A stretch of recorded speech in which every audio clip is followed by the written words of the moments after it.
Welcome back to News Tonight. It was just the right to know that cost him his life. Gujarat's Green Crusader and prominent RTI activist Amit Jethwa was shot dead near the Gujarat High Court last evening. His family is obviously shocked with this, and his father, Bhikhubai Jethwa, has blamed BJP MP Dinubai Solanki and his family of conspiracy. He said that they were warned over the phone earlier and that this was a conspiracy all in all. Jethwa had filed several complaints against alleged illegal mining in the Gir sanctuary areas in the Saurashtra region. The Joint Commissioner of Police said that Jethwa was shot by two unidentified assailants who drove off on a motorcycle. In other national headlines, slow is just too slow, and the Home Minister is not happy with that. He's raised questions about what he calls the slow response to the Bengal train accident. P. Chidambaram said the first relief train after the Sainthia accident reached the site 2.5 hours late, and the second relief train was late by 7 hours, a critical delay in response that he said was unacceptable. There are some other cases where I think our response should be better. For example, when there's a train disaster, even the one that happened a few days ago, I was informed that the first relief team could leave only about 2 hours and 30 minutes after the accident happened. And the second relief team could leave only about 7 hours after the accident happened. And they had to drive about 220 kilometers, which means there is a clear gap in the mobility of the disaster team.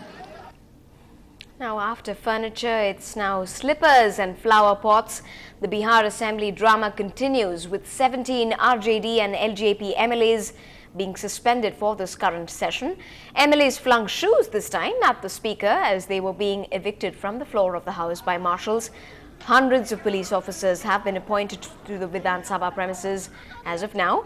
This was after the Bihar Assembly turned into a virtual war ground on Tuesday, with opposition members throwing chairs as they demanded an adjournment motion.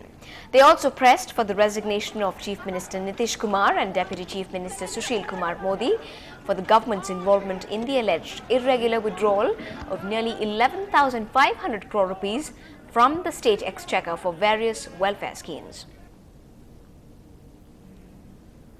In news from the world of sports, rattled by allegations of sexual harassment, Indian women's hockey coach M.K. Kaushik resigned over the issue of sexual harassment allegations.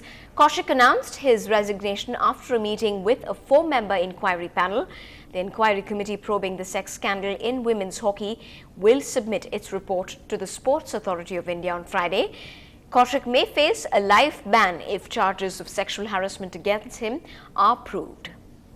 We have listened both the parties, there is no doubt about it, and in the sense that the national coach was attached with the Indian women's team since 1991, and he also played with many of us, and we never heard any such thing in the past. And the fact is that what the complainant has made is very something very dicey. So we have to find out day after tomorrow when all the parties will submit their report. So we have not so far concluded, but it appears to me that the case is not of very strong. Let's bring you a quick cricket update from the test series at Galle in Sri Lanka. India are in doldrums at stumps on day 4. The second innings was rocked by the loss of openers Gautam Gambhir and Virender Sehwag before tea. But Tendulkar and Dravid mounted a recovery in characteristic style. Tendulkar played with some freedom to chalk up his 55th Test 50 and launched Muralidharan for a huge 6. Dravid's patience might have well deserved a 50, but his and Tendulkar's 119-run stand came to an end when he was caught at leg gully attempting to flick Lasith Malinga. And just 11 deliveries later, Malinga struck again, this time with the prize scalp of Tendulkar, trapped LBW between and by a wicked Yorker just short of his 48th Test century.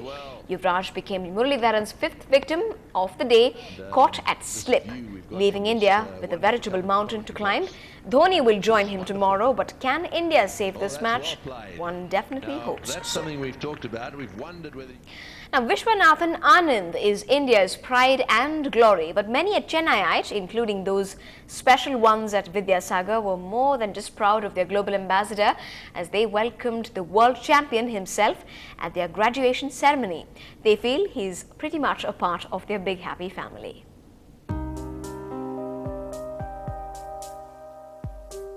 The Grand Master Vishwanathan Anand lit up the whole of Vidyasagar by putting smiles on the faces of the young graduates at the special school for the neurologically impaired. It's fun to see them also develop. Karthik, is the first one who, in a sense, got this rolling. He was dying to tell me something, the whole function. And the end he came and said, I analyzed your last game, it was a close shave, which I thought was quite funny. But it's just nice. I mean, a lot of these kids are graduating, they're doing extremely well in academics, some of them are starting out careers. So in that sense, it's nice also that when you come back each time, you see them develop. Vishy, the global ambassador for the school, is one of the main reasons why this institution has received many a generous hand for special education. So the kids who can get through school must get through school. Kids who would want to do college and can do college, should do college. Why shouldn't they, just because they have disability? At a time when Vishwanathan Anand has been crowned the world champion for the fourth consecutive time, all the students here at Vidyasagar feel that he was the perfect person to be present at their graduation ceremony. And one such lad is Tariq here. Tariq, tell us what you feel about Vishwanathan Anand. I am Tariq. I am doing BA History at Loyola College. And Vishwanathan Anand is rocking, and he comes to our school for every important functions, and he is a very good chess player. All right, well, that is Tariq there, voicing the opinion of all the students here at Vidyasagar. In Chennai, Natasha for NDTV Hindu. Well, certainly the king of hearts, at least for the students there. Now, the southwest monsoon has not just brought with it frequent drizzles, but also the beautiful pelicans, and that too over 24 of them, to the Velachery lake. They joined the regular dab chicks at the lake. Before we wrap this bulletin, we leave you with these delightful shots. Thanks for watching.